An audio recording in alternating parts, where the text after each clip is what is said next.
a problematic player with a main character complex to are you an a-hole if you let your players die? I'm Sai from Tabletop Mayhem, and I have 2 stories from Reddit's RPG horror stories to explore, so let's dive in.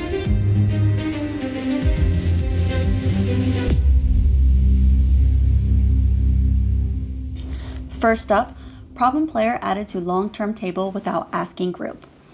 This is mostly just blowing off steam and brainstorming a way to approach the GM or the problem player in a constructive way. So if anyone has any feedback or option, it is appreciated. I play in a monthly TTRPG, Pathfinder, over Discord because most of the players live across the country. We've been playing this campaign for nearly 5 years. Our group is large for a Discord game, 6 players plus GM. For story's sake, I'll call this game Game A. A different game, Game B, that some of us have played in was put on hiatus due to various reasons and the GM getting busy IRL. Player from Game B is invited to be a temporary character while the other game is on hiatus by Game A's GM, pushing Game A to 7 plus GM. Ooh. Now this player has some problematic tendencies, i.e. talking over people, spotlighting, overtaking scenes, trying to hoard and gatekeep any lore, making rolls when not prompted or asking the GM, metaing storylines, or private conversations between other PCs. The list goes on. This guy also acts like a whiny brat when confronted with any attempt to curb this behavior. You can guess that a few of us were reluctant/irritated by this, but the GM didn't ask the group from Game A and added this guy to the next session. After the plotline resolved in Game A that he was a guest character in, the GM decided to invite the guy to be a permanent addition to the game, which many of us are not happy about. This player has continued previous behavior to the point where I called him out after being continued to talk over one of our players multiple times in one session. He was jumping in front of them to try to make as many rolls as possible before they could. Last game, he inserted himself in a private scene and just started making rolls without prompting from the GM and telling people what he got so that he could get the cool lore before anyone else in the scene. I feel like this guy cheats something fierce, as I never seen someone get as many nat 20s in a session. We use the honesty system so everyone can roll their own dice, since many of us had custom or personalized dice for our characters prior to going online during the pandemic, and this player takes full advantage of it. The GM never calls this guy out for any of the behavior and almost seems to cater to his behavior in some cases. I've attempted to prompt a conversation with the GM, but he has not received a response. One of the players was going to do the same. Most of the group is non-confrontational and avoids any form of player conflict, so it's difficult to get anyone to say anything when they agree that this guy is problematic. The game is still fun, but most of the sessions are now overshadowed by this guy's poor behavior. My thoughts? How do you feel about becoming a new game master? With a 7+ group, my goodness, it seems like there are a lot of players between Game A and Game B that there shouldn't just be two GMs.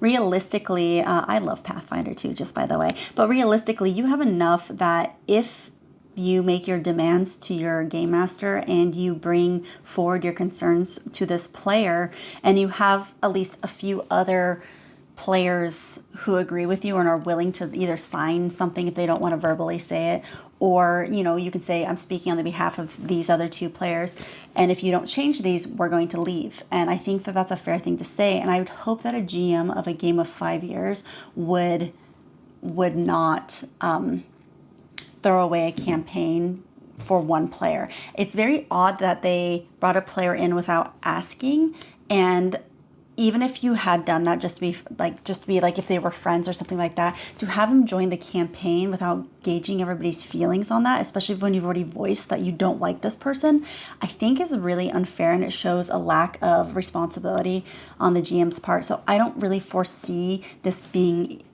getting better. So I would give them an ultimatum, and I would be prepared to leave. Or you're just going to have to deal with it. There's no other real way to handle this situation. But I will tell you, as a DM who is always encouraging players to step into game mastering and dungeon mastering their own campaigns, this is a wonderful opportunity because it does sound like you have a big enough group that you could probably run a very small campaign with just a couple of people. And I'll tell you right now, you're going to get a lot more out of those intimate games than you will with a group of 6 or 7. So this is sucky. I'm sorry. Our second story is AITA for letting players die. I've been playing in a Fandelver and Below adventure at my local gaming store for almost a year now, with things planned to wrap up by September when the new core rulebook begins to be released. I'm currently playing a cleric, and the rest of my fellow party members are a wizard, a rogue, and a sorcerer. Holy moly, this is a very squishy group. During our most recent combat, the rogue and the sorcerer both nearly died from an Oda Oog.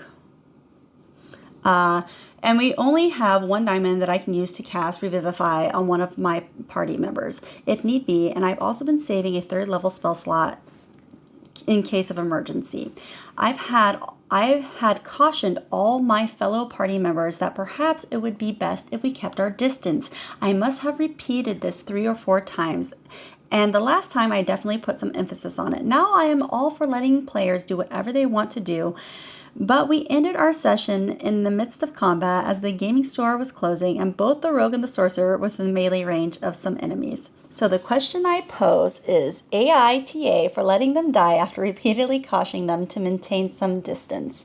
Are you the a-hole? Absolutely not. And this is a kind of an interesting situation because realistically I think it's the DM's decision on whether they're going to let players' characters die or not. I think that needs to be something that a DM does decide and how it's going to affect their campaign. Is it a worthy death?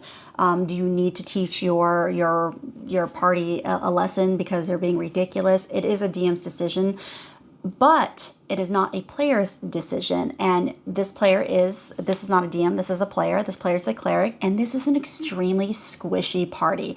We have a rogue, a sorcerer, and a wizard. They have to be so heavily dependent on their cleric, and to completely disrespect the cleric's combat input here is kind of ridiculous, especially since they've already almost been down. What is this person supposed to do?